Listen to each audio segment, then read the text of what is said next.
Salut, on se retrouve déjà pour une nouvelle vidéo parce que la dernière vidéo est sortie il y a une semaine et nous revoici déjà pour une nouvelle vidéo. Alors le rythme va un peu augmenter parce que ces dessins que j'ai fait là, je les ai fait il y a un peu de temps et je les ai fait sur 9 jours les crayonnés. Donc j'ai envie de mettre un petit coup de speed à ma production de vidéos et en même temps à la production de ces dessins pour les finir une bonne fois pour toutes parce qu'il y en a 9. Donc autant les faire quoi et se bouger un peu le cul. J'en ai déjà fait 5, actuellement j'ai fini le 5ème. Donc là je vais record sûrement aujourd'hui ma voix pour les prochaines vidéos. Du coup je sortirai les 9 prochaines vidéos. Normalement, pour les... Non, pas les 9. Les 9 moins les 3, vu que celle-là. Bref, 9 moins 3 ça fait 6. Du coup les 6 prochaines vidéos pendant les 6 prochaines semaines.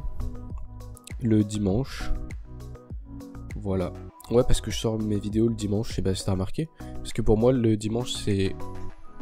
le meilleur jour pour sortir des vidéos, enfin outre le fait qu'il y a McFly et Carlito qui le font, mais ça on s'en fout.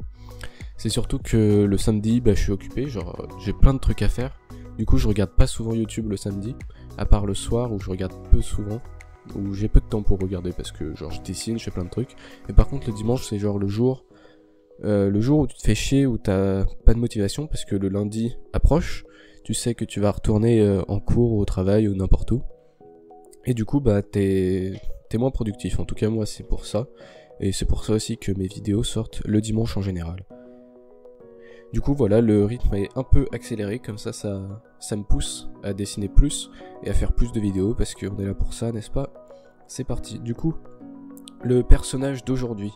L'idée de base, en gros, c'est un mage qui contrôle des pouvoirs simples et un peu classiques, genre le feu, la glace ou des trucs comme ça.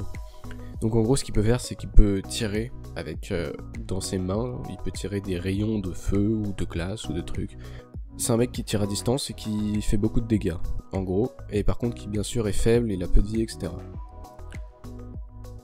Du coup le design est assez simple et...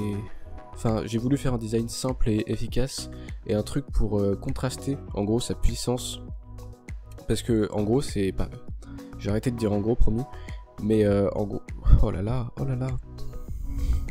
En fait c'est un personnage qui a une énorme force de frappe, qui peut faire extrêmement de dégâts, extrêmement beaucoup de dégâts, je sais pas comment ça se dit, on s'en fout. Il peut faire extrêmement beaucoup de dégâts aux adversaires de loin. Du coup il est difficilement attaquable, par contre il a très peu de vie.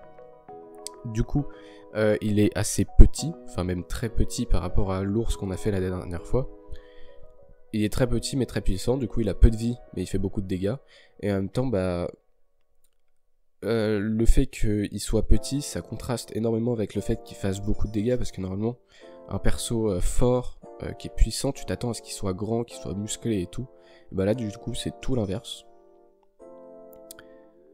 Et voilà, il y a aussi le fait qu'il sourit, donc c'est genre un peu le troll, tu vois, il est de... C'est un troll, pas dans le sens la race, mais dans le sens son caractère, tu vois. Genre, il est de loin, et il fait des dégâts de loin, comme ça, et personne peut le toucher. Et il rigole. Ouais, voilà. En gros, c'est ça l'idée. C'est ça l'idée. Du coup, c'est un des meilleurs personnages de la série pour l'instant. Enfin, non, pas pour l'instant, mais dans tous ceux que j'ai fait, dans les 9 que j'ai fait, il y en a, je dirais, 3-4 qui sont vraiment au-dessus du lot. Enfin, dans mon avis, quoi, qui sont les meilleurs, les mieux. Du coup, celui-là, c'est le premier. Le premier des meilleurs, on va dire. Enfin, pas le premier dans le classement, mais un des meilleurs dans les meilleurs. Non, même un des meilleurs dans tous ceux que j'ai fait. Il est vachement cool, son design dû à sa simplicité notamment. Genre c'est un perso très simple et très efficace. Genre il n'y a pas trop de détails, il n'y a pas trop de trucs, c'est clair, efficace, je trouve. Et c'est le genre de design que j'aime bien, qui est un peu facile à faire, en même temps que tu le remarques. Ah oui, il a des bandages sur les yeux aussi, j'ai oublié de te le dire. Je sais pas pourquoi. On va dire qu'il est aveugle et que du coup, grâce à la magie, il peut voir. Enfin, c'est stylé. Du coup, je l'ai fait. Aussi, il a un sac à dos. Parce que, en fait, vu comme il était petit, et pour renforcer le contraste, comme je te parlais juste avant... Oh, j'ai une nez bouchée, hein. J'espère que ça s'entend pas. Du coup, pour renforcer le contraste entre sa puissance et le fait qu'il soit petit et un peu enfantin, du coup, sa silhouette, je lui ai rajouté un genre de sac à dos dans le dos. Genre un cartable d'écolier, en fait. Et du coup, ça fait vraiment le petit mec limite un enfant de 12 ans, tu vois, qui joue ce perso. Ou... Ouais, voilà, exactement ça. Genre un perso cancer, bah c'est lui. Exactement ça. Et du coup, bah c'est un enfant de 12 ans qui peut le jouer, et puis il a son petit sac à dos. Du coup, ça renforce le fait qu'on dirait un enfant. Et que pourtant, tu vois, tu rages quand tu joues contre ce perso, parce qu'il a une tête d'un enfant. T'as envie de lui mettre des baffes un peu. En même temps, il fait tellement de dégâts, il te défonce de loin, et toi, tu peux rien faire. En gros, c'est l'idée de ce perso, voilà. Et du coup, bah c'est pour ça que je l'aime beaucoup. Le contraste. Le contraste aussi, il joue... Ah, je vais utiliser beaucoup ce mot aujourd'hui, mais c'est le mot qui définit parfaitement ce personnage, en fait, c'est le contraste. Et du coup, le contraste, il se voit aussi dans les couleurs.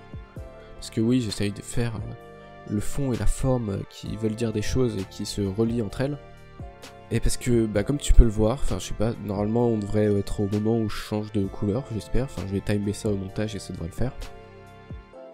Et du coup, bah les couleurs, c'est... Il a la partie du haut de sa veste qui est noire et la partie basse qui est blanche. Vu que son habit, il fait un peu, comment dire, un cléric, comment ça se dit en français, un mec d'église, un prêtre un peu.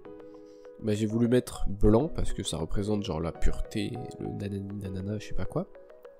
Et en même temps noir parce que il rage, bon, comme je te l'ai déjà expliqué, parce qu'il est fort, ceci, cela. Et aussi, il a des dorures, des espèces de dorures que j'ai kiffé faire, genre qui brillent et tout. Avec les ombres et les lumières, je trouve que j'ai bien fait. Tu me dis ce que t'en penses, bien évidemment. Je vais pas me jeter des fleurs tout seul. Si on est plusieurs, c'est mieux. Il a des sortes de dorures parce qu'en gros, c'est pas un sbire comme le premier personnage, ni un genre de mercenaire comme le deuxième. Mais c'est un mec genre en haut de la société, tu vois. C'est lui qui donne des ordres. Enfin, c'est pas le mec tout en haut. Mais c'est un mec dans les plus hauts, tu vois. C'est un genre un général ou un truc comme ça. Et du coup, il a des dorures parce qu'il est riche, parce que... Voilà, quoi. Pour montrer son rang social, en gros. Il est noir aussi, parce que je fais pas souvent des mecs noirs. Et là, mettre sa couleur de peau blanche, ça le faisait pas. Et en même temps, je me suis... Enfin, au début, je savais pas trop quelle couleur de peau mettre. Parce que moi, je m'étais imaginé un truc sombre, mais pas forcément réaliste, tu vois. Genre vraiment noir, ou alors rouge, du style laisser cramer avec sa magie, ou un truc comme ça. Mais là, avec les couleurs, c'est ce qui passait le mieux, vu qu'il y a du blanc, du sombre, le sac à dos, et puis là, sa couleur de peau qui va avec les bandages aussi. Ça fait un peu de diversité dans mes dessins, parce que je dessine souvent des gens blancs. Je me rends compte, oui, donc désolé si je ne suis pas représentatif de toute la population, mais je dessine souvent des gens blancs. Parce que bah, moi je suis blanc et je suis égoïste ou un truc comme ça, enfin je sais pas. C'est en fait, il y a peu de moments où je me dis, allez, je fais un perso noir ou un perso, je sais pas quoi. Il y a des fois où je le fais, mais voilà. Aussi, j'ai pas le record sous les yeux, mais normalement le record il est extrêmement bien, comme je te l'avais dit dans la dernière vidéo. Avec le fait que je me suis mis à un endroit de l'image, par exemple sur sa tête, ensuite sur son corps, ensuite sur sa main, et j'ai pas du tout bougé la caméra. Genre moi j'ai galéré à faire les traits bien droits, genre à mettre ma main dans toutes les positions différentes pour faire les traits correctement, mais la caméra elle bouge pas, et du coup je trouve que ça rend extrêmement bien en vidéo. J'ai pas encore vu ce que ça donne en accéléré, mais normalement, du coup je peux accélérer la vidéo encore plus ou encore moins comme je veux, et il y aura aucun impact sur la lisibilité de la vidéo. Parce que les autres ça zoome, ça dézoome et des fois c'est épileptique et tu peux pas trop comprendre ce qui se passe, mais là normalement ça devrait aller très bien. Et du coup bah voilà, on arrive à la fin de la vidéo, je crois que j'ai beaucoup parlé. Je sais pas si je garderai tout au montage, à combien de temps on est là, moi je suis à 10 minutes. Mais en même temps il y a des moments où j'ai fait des pauses parce que je me suis mouché, j'ai le nez bouché, du coup voilà, et en même temps le temps de réfléchir, enfin bref. Du coup c'est la fin de cette vidéo. Je t'invite à me suivre sur Instagram si tu l'as pas fait, mettre un like, t'abonner, tout ça. Et on se retrouve dans une semaine pour le dessin numéro 4. Et celui-là, il va être stylé aussi. Allez, salut!